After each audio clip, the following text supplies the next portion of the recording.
Hello everyone, ভিডঙ্গ.com ওয়েবসাইটে তোমাদের সবাইকে স্বাগত জানাই। আমি সৌরভ দে, তোমাদের ম্যাথ টিউটর। এখানে দেখো, তোমাদের সঙ্গে ইন্টিগ্রেশনের একটি প্রশ্ন নিয়ে আলোচনা করব।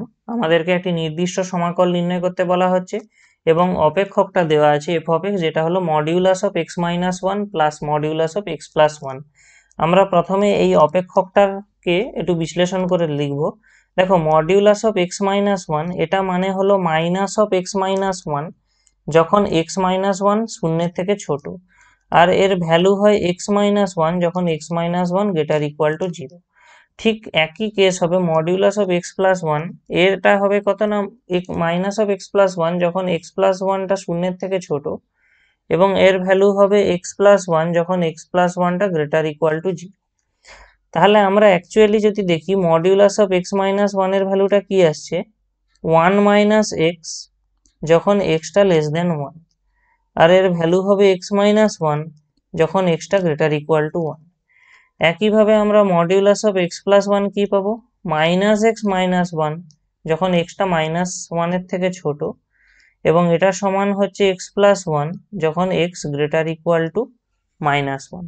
তো আমাদের এফ অফ এক্সটা আমরা যদি ভালো করে লক্ষ্য করি, এফ অফ এক্সটা আমরা এখন কতগুলো রেঞ্জের জন্য একটা মানে পাবো এখানে ভ্যালুগুলো। প্রথম রেঞ্জ যেটা হবে সেটা হলো এক্সটা যদি মাইনাস ওয়ানের থেকে ছোট হয় তখন কি হবে। দ্বিতীয় রেঞ্জ হবে এক্সটা মাইনাস ওয়ানের থেকে বড়, জিরোর থেকে ছোট। তারপরে হবে এক্সটা জিরোর থেকে বড় বাট একের থেকে ছোট, এবং লাস্টে x greater equal to one. তো আমাদেরকে এই চারটা রেঞ্জে এর ভ্যালু নির্ণয় করতে হবে। প্রথম যে রেঞ্জটা দেখো, এক্সটা যখন মাইনাস একের থেকে ছোট তখন আমাদের এই ভ্যালুটা তো আসছে ওয়ান মাইনাস এক্স, তাহলে এখানে বসছে ওয়ান মাইনাস এক্স, এবং এখানে যেহেতু অ্যাডিশন সাইন ছিল এদের মাঝে, সেই কারণে এখানে প্লাস হলো, এবং এক্ষেত্রে থেকে আমরা ভ্যালু যেটা পাচ্ছি সেটা হলো কত, মাইনাস এক্স মাইনাস ওয়ান। তারপরে যখন মাইনাস ওয়ান থেকে জিরোর মধ্যে, ঠিক আছে, তো মাইনাস ওয়ান থেকে অ্যাকচুয়ালি আচ্ছা, এখানে তাহলে এই রেঞ্জটা করার আর দরকার নেই, এখানে এখানে এই রেঞ্জটা আর করার দরকার নেই। এখানে এই যে রেঞ্জটা দিতে হবে আমাদেরকে, একটা হলো ওয়ানের থেকে ছোট হওয়ার জন্য এবং এক্স গ্রেটার দেন ওয়ানের জন্য, কারণ জিরো এখানে কোনো পয়েন্ট এদের মধ্যে মানে প্রত্যেকটার ক্ষেত্রেই যে ইন্টারভ্যাল গুলো দেওয়া আছে সেগুলোর মধ্যে জিরো এখানে আসছে না। তাহলে দেখো, আমাদের এই minus one less than equal to x less than one, সেখানে আমরা কি পাচ্ছি দেখো, প্রথমত এক্সটা মাইনাস ওয়ানের থেকে বড়, সেই কারণে এখান থেকে আমরা যে ভ্যালুটা পাচ্ছি সেটা ওয়ান মাইনাস এক্সই থাকছে, বাট এক্ষেত্রে ভ্যালু হয়ে যাচ্ছে কত, এক্স প্লাস ওয়ান। এবং লাস্ট কেসে যখন extra greater equal to one তখন কি ভ্যালু আসছে, এখান থেকে আসছে এক্স মাইনাস ওয়ান এবং এখান থেকে আসছে কত, এক্স প্লাস ওয়ান। তাহলে আমাদেরকে জাস্ট এই রেঞ্জটা ক্যালকুলেট করে আমরা এফ অফ এক্স এর মান এখান থেকে পেয়ে যাচ্ছি। তাহলে ফাইনালি যদি আমরা বলি এফ অফ এক্স এর মানটা কি হবে, তো দেখো, এখানে মাইনাস এক্স এখানে মাইনাস এক্স রয়েছে, কিন্তু এখানে মাইনাস ওয়ান প্লাস ওয়ান কেটে যাচ্ছে, তো আমরা এখান থেকে কত পেয়ে যাচ্ছি, মাইনাস টু এক্স যখন এক্স এর মানটা মাইনাস ওয়ানের থেকে ছোট। এখানে মাইনাস এক্স প্লাস এক্স কেটে গেল, আমরা ভ্যালু পেয়ে গেলাম টু। এটা কখন, minus one less equal to x less than one. এবং লাস্ট ক্ষেত্রেও দেখো, এখানে এই মাইনাস ওয়ান প্লাস ওয়ান কেটে গেল, তাহলে আমরা ভ্যালু পেয়ে যাচ্ছি কত, টু এক্স যখন extra greater equal to one. এবারে আমাদের যে ইন্টিগ্রেশনটা নির্ণয় করতে বলা হয়েছিল সেটা কত ছিল না, ইন্টিগ্রেশন মাইনাস টু থেকে two F of x dx.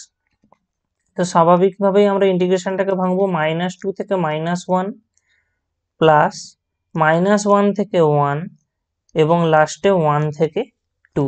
তাহলে এই রেঞ্জটাতে মাইনাস টু থেকে মাইনাস ওয়ানে ভ্যালু কত আমাদের আছে, মাইনাস অফ টু এক্স, তো স্বাভাবিকভাবে minus of two x dx হলো।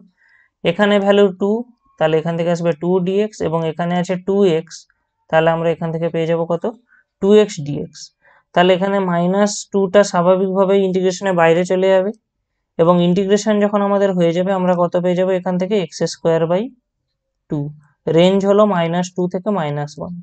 এখানে টুটা ইন্টিগ্রেশনের বাইরে চলে যাবে, ইন্টিগ্রেশন হলে আমরা পাবো এক্স মাইনাস ওয়ান থেকে ওয়ান, এবং লাস্টেও স্বাভাবিকভাবেই 2টা ইন্টিগ্রেশনের বাইরে চলে যাবে, আমরা ইন্টিগ্রেশন করলে পেয়ে যাবো x²/2, রেঞ্জ হবে কত 1 থেকে 2।